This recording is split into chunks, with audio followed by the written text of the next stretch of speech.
On behalf of the coaches, the participants that we were with throughout the week, we would like to thank a lot. Sibonga kakhulu IFA na FIFA ngekuthi basendele imvolo njengalena. It was so beautiful, so wonderful. Our eyes have been opened. We are so grateful to such an opportunity, and we are promising that whatever we have learned in this place, we are going to implement it in our different schools. Thank you so much, and it is our wish that football, especially for the women, ngathi ingaya phambili, the girl child ikhule yadi ikudlala ibhola. Thank you so much for this opportunity. Okay, once again, we are joined by one of the teachers who happened to be in the 4-day course in preparation for such a very wonderful women's campaign.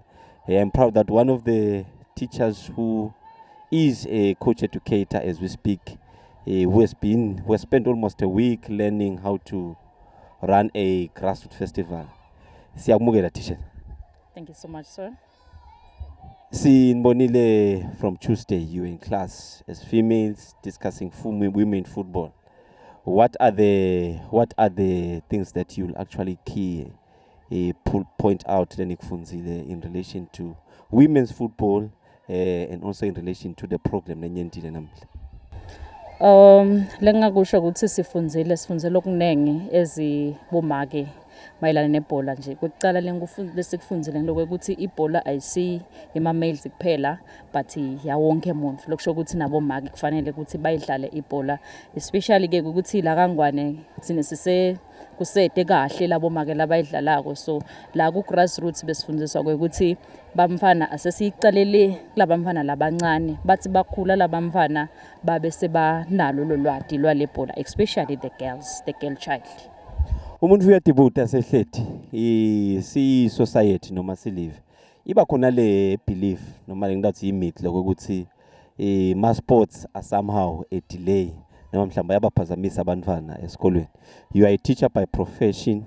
What is your take and what advice will you give to the society, to the country, especially when it comes to combining the two, sports and education? Ngiyabonga kakhulu umbuto wakho muhle.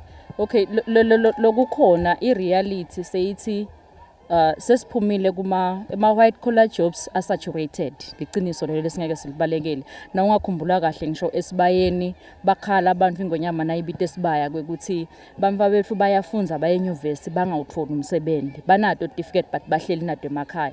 So nyalo lesekukhona le reality seyithi bamfana abadevelop kunalala amanye emakhono. So nyalo info leseyidinga ukuthi labamfana babe equipped practically.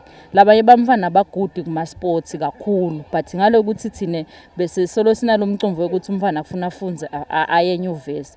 Nyalo sekufuna kuvulekela amathuba ukuthi bantwana abavulelwe ukuthi kukhona kubalansiseka ukuthi ukhona lo mfana lophiwe intellectual, ukhona lo mfana lophiwe kama sports akalithole naye lelithuba, so that asiyati ukuthi inkosi imbekele inhlanhla yakhe ingakuphi but naye akalithole lithuba njenganangu lomunye ngoba liqiniso lethi certificate itihlele emakhaya diyabrusha onke malanga the white collar jobs saturated. Simbonile uhulumende ayintroduce ngidawuthi luhlolo noma luhlelo lolusha lekufundza le bayibita ngekuthi competency based education. Nani buka nini as teachers with the group that you went, how relevant is what you learned, and do you see it aligna nalo hlelo lolusha loselifikile esikolweni lekubhekekile noma mhlambe sivele esikhathini ukuthi nini enibotishela nitabe nilusebenzisa kufundisa abantwana? Luhlelo lolusha lesifakelwe nguhulumende wakangwane siyalujabulela, luhle kakhulu ngoba lunawo letifundvo setishintshile sesiyawafaka letifundvo letifaka umfana longakaphiwa ngekuthi acabanga eclassini lolutawenda ngetandla noma ngemtimba wakhe noma ende practical. Kunalesifundvo nje lesekuthiwa music and dance lapho labamfana batawukhona ukuthi nje umfana lonekhono lekujayiva ajayive lo miyahlabele. So kune physical education lefaka ekhathi lama sports lesicabanga ukuthi njengoba sisaqala uhulumende usasendele ama workshops usasifundisa kuma high schools selicalile primary sinyalo selifikile high school.